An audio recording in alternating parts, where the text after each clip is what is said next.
Kamusta na ho kayong lahat mga kababayan? Alas 8:31 ng gabi, ng gabi dito sa amin, no? Alas 7:31 ng gabi dito sa amin at diyan naman po sa Pilipinas is alas 8:31 ng umaga mga boss chief amo sir. Kamusta na po kayong lahat mga kababayan? At eto ho maiinit ho ang ating mga tatalakayin at pag-uusapan sa umagang ito. Kaya po kung kayo ay hindi pa nakasubscribe dito sa ating channel, ay dapat po pindutin nyo na po yung subscribe button upang sa ganoon ay lagi po kayong ino-notify ni YouTube pag nag-uumpisa na po tayo ng ating mga talakayan mga bossing. At syempre ho, ipopromote ko na din po yung Birahan PH natin mga bossing. Alam nyo, kung sino nadagdag doon sa Birahan PH, naku po, iniidolo nyo din yung yun mga kababayan. Nasaan ba yung oras natin, no? Unang-una na magla-live sa umaga pa lang, kung di ako nagkakamali, sandali nga. Sandali. Una, Jake Magnus yata. Sumunod, Takeru Miyamoto. Tapos ang sumunod, Jake Magnus, Takeru Miyamoto, si Niolo, si Boss Niolo, si Banat Boy, at ang inyong lingkod, mga bossing, si Mark Ramos. Yan. 5 na po kami. Hinihintay ko lang si Mima Alicia no, para merong prinsesa doon po sa Birahan PH mga bossing. No, paki-subscribe, paki-like and paki-share na din ho mga kababayan. At syempre, mabilis ang shoutout po doon sa mga nandirito na po mga kababayan. Nandiyan si Elizabeth Valdepeñas, si Luvi Kasikin, si Noyen Cortez Gomez, nandiyan si Annalisa Oso, si Padre Rogelio Sarion, si Mojica Odragde, si Lu Kosu, nandiyan din si Barbara Gadi, sino pa? Si Aurelia Adena at marami pa hong iba. At doon po sa mga BMB family at lalo-lalo na po sa Cereza family mga bossing. Eto muna, good news muna tayo, no? Hindi porket ho, mga kababayan, mayayaman sila, lalabag na ho sila sa batas. Ano po, mga kababayan, mga boss chief amo sir, yung PNP natin, mga kababayan, mga LTO, talaga pong ipinapakita nila ang kanilang pangil, lalong-lalo na po sa pagpapatupad ng batas, mga bossing. Sabi ni Ma'am Elma Singcuenco, replay ba ito? Kunyari ka pa, Ma'am Elma, alam mo na, live to, no? Para ma-shoutout kita shoutout po sa inyo. Carlo Ramos, shoutout din sa iyo.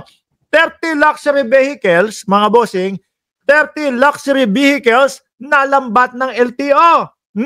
Ano daw po ba yan, mga kababayan? Halos 30 na mamahaling mga sasakyan ang nasabat sa magkakahiwalay na operasyon lang ng Land Transportation Office, LTO, sa Metro Manila nitong linggo daw ho, mga bossing. Alam nyo kung ano ang kanilang mga violation? Eto ho. Ayon kay LTO Chief Assistant Secretary Marcus Lacanilaw, karamihan sa mga nagmamaneho ng mga nahuling sasakyan ay walang rehistro at walang lisensya. Anak ng tokwa naman yan, no? Pagkamamahalo, yan, kagaya niyan, BMW, mga bossing, kung hindi ako nagkakamali, Series 3 o Series 5 yan. Diba? Magkano yan? Tapos pagkuha ng lisensya at pagrehistro nitong sasakyan na ito, hindi man lang magawa. Di po ba mga kababayan? Ang karamihan ng violation, magtataka kayo, ang mahal-mahal ng mga sasakyan, walang rehistro. Pangalawa, walang driver's license. Ang karamihan, kaya po talagang ini-impound. Dapat lang ho, walang paliligtasin. Ano po? Hindi. Yung iba ho kasi, mga boss chief amo sir, nahihiya, natatakot doon sa mga malalaking mga tao, kagaya ng mga mayayaman na nagmamaneho po ng mga ganitong kamamahal na mga sasakyan. Pero ngayon, sasaludo ka sa LTO, hahanga ka sa PNP, no? Buong tapang po nilang nilalabanan. Kasi bakit mga bossing? Sino ba ang backup nila? Presidente, mga boss chief amo sir. Walang iba kundi si Pangulong Bongbong Marcos. Ang nakikita ho nila, mga boss chief amo sir, patas si Pangulo. Hindi porket mamahalin ang sasakyan niyan, kakampihan ko yan. Kagaya nga ho nung mga sumuporta sa kanya dati nung panahon ng eleksyon. Sinuportahan siya, tinulungan siya, financial, o binigyan siya ng mga entablado at kung ano-ano pa. Pero inireklamo, merong haharaping mga kaso, merong mga namolestya, di umano, ayun, hindi binakapan ni Pangulong Bongbong Marcos. Sabi ni Norma, Duru, no, good sir, good morning, watching from Japan, late na, like done. Salamat po ma'am.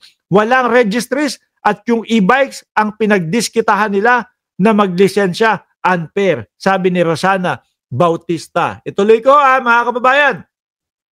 Ulitin ko, ang karamihan ng violation, magtataka kayo, ang mahal-mahal ng mga sasakyan, walang rehistro. Pangalawa, walang driver's license at karamihan, ang karamihan, kaya wala po talaga. No? Kaya po talagang ini-impound. Alam niyo ho, yung mga ganitong mga tao, yung mga malalaki, mga big time yan eh.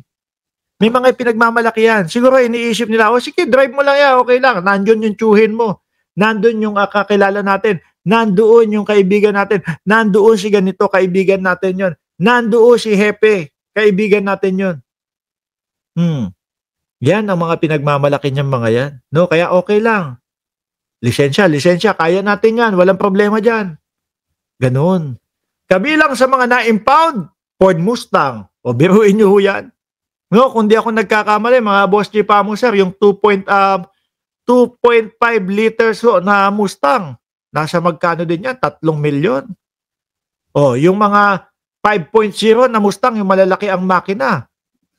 Ilang milyon din po yan. 5 million pataas. Porsche. Ano ba naman yung iparehistro mo? Gumastos ka, sabihin mo na 5,000, 10,000 yung rehistro. Papalagpasin mo pa ba yun? Kaysa naman mahuli ka, mapahiya ka. BMW.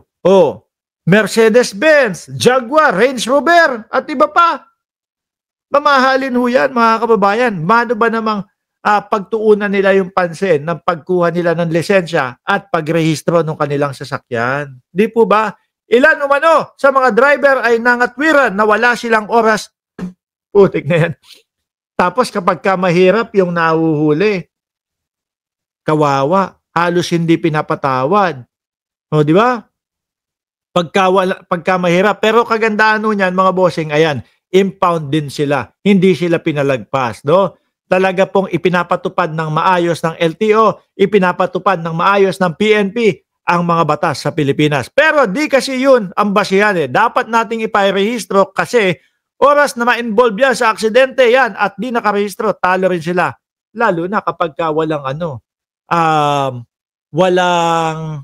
tawag dito, insurance. Kawawa lalo ho sila, mga bossing. Biruin mo, kung sino pa yung mga mayayaman, sila pa ho yung hindi nagbabayad ng rehistro, sila pa ho yung hindi nagbabayad ng kanilang mga lisensya. Mga corrupts talaga.